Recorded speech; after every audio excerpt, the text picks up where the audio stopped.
So, yeah, Pascal, my name. Beautiful slide, haven't seen it before. As I said before. So, we have an issue right now in our company. So, I work at Bizzlogic. We provide, as I said, consulting services. We do virtual reality trainings, blah, blah, blah.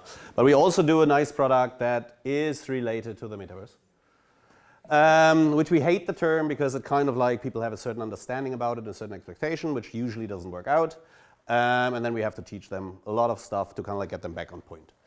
But what we currently face is that a lot of clients kind of like approach us again after the last 2 years, which usually were not that good for a product like this, and for most of the clients generally. So they come back and they are faced with the problem that Generation Z and Alpha kind of like have a completely different shift to how they consume media, how you reach out to them, how you address them. So, oh, I have to type it myself here. So, the problem is how you classically reached out to people was, or still do nowadays, is you do it mainly to static content and one-way communication. Web pages, even social media is pretty much one way, pretty much static. And it is quite boring and you have so many options. It is quite challenging to kind of like cut through the mist. So small things there. So that you have a lot of fragmented engagement, you have a lot of platforms, you have a lot of channels, you have a lot of people you want to get to, you have a lot of places where information is kind of like placed, and everything is more like a broadcast. You give out information, it's a broadcast, it has no personal attachment to it. And you have the thing like that with learning fatigue, which a lot of information out there, you have to cut through it, a lot of misinformation. If you're an informed individual, you try to figure out what's true, what's not. Very exhausting. Very exhausting, not really fun either.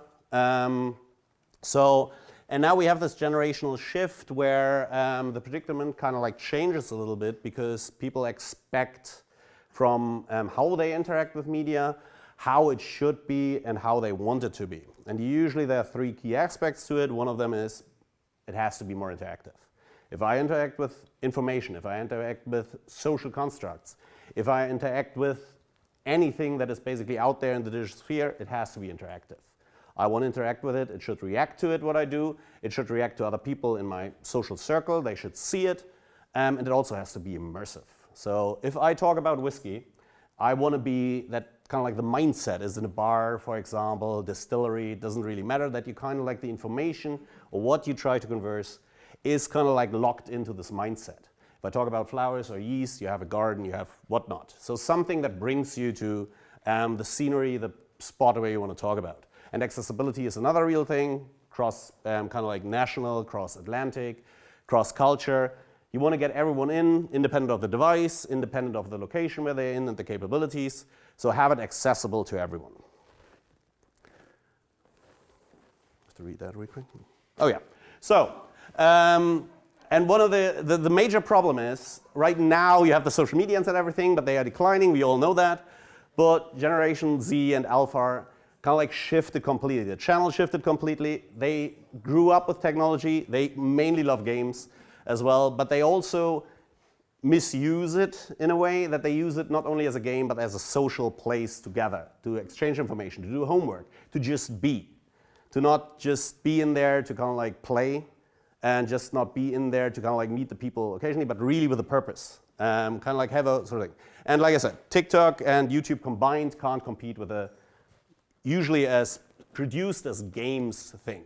So what makes this audience specific? Probably on other presentations you have seen similar like this. They are real digital natives, not like I call myself a digital native as well, but different kind, because these digital natives have digital native parents. So they got introduced to technology in a completely different way. It's completely natural to interact, and they take way more, they have another demand for whatever they experience and how they interact with it.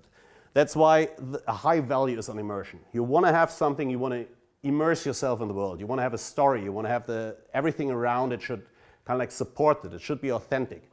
How you are represented, how you engage with the world, and how you kind of perceive it and others perceive you in it. And you want to change it. Interactability, we had that before. You really want to change it, you want to see it, have other people see it, and you want to build the world kind of like around it. Oops, so here we go. 7 minutes, all right, we're good. Did I skip one? I hope not. So, All of that, a lot of opportunities. For us as a business that is in the field, obviously, really exciting new technologies. We are eager to do them.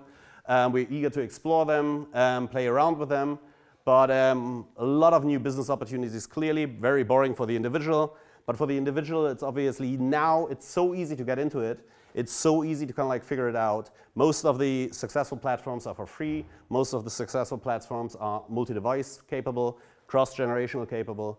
So you can easily go in. You can express yourself. You can figure it out. It's the right step to be in because it is coming fast. What we see from a business perspective and from the data we have here, that kind of like the next generation adapts it so naturally, and it will be a fast shift. And especially the engagement with AI. Everyone had AI in to one degree or another. Boost that to another complete different level. You have the worlds that change with your interaction automatically, dynamically, and unpredictably. It allows people to really access the things without any limitations. You don't have to be a creator. You don't have to be a 3D designer. The worlds create themselves more or less. You really don't have to have any prior knowledge. You go in there, you express yourself, you change the environment, you bring people in that are in your social circle. For companies, you can engage with people in a way more authentic way, even though it is kind of like AI generated, because you kind of like have a theme to it, and it's changed by the people that interact with your content. I probably forgot something there, but so we went a lot of information in a short amount of time. I want to show you 3 examples, of which I promise only one is from our company, that kind of like show that it's actually quite in use right now and very successfully and globally distributed. So the first one is my personal favorite because I love it.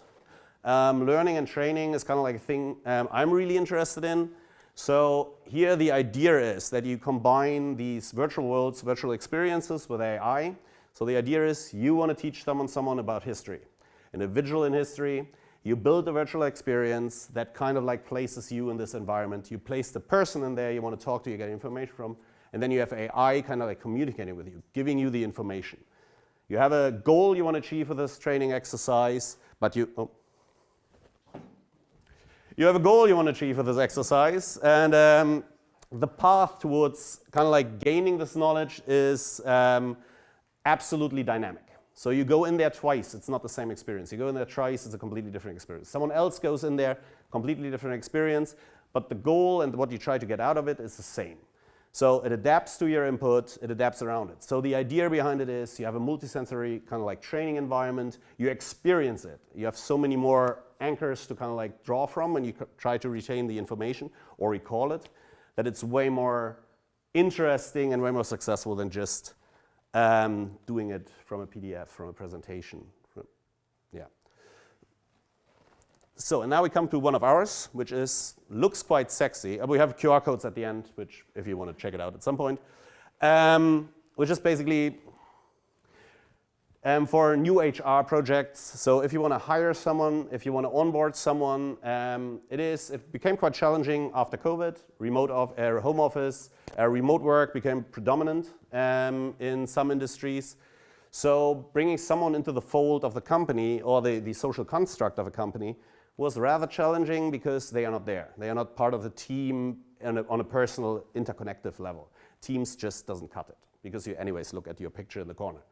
But you want to have a meaningful place where you can bring people into the fold, kind of like teach them about the values of the company, about how the projects are conducted, about the team, and about what you stand for and how you conduct business in general.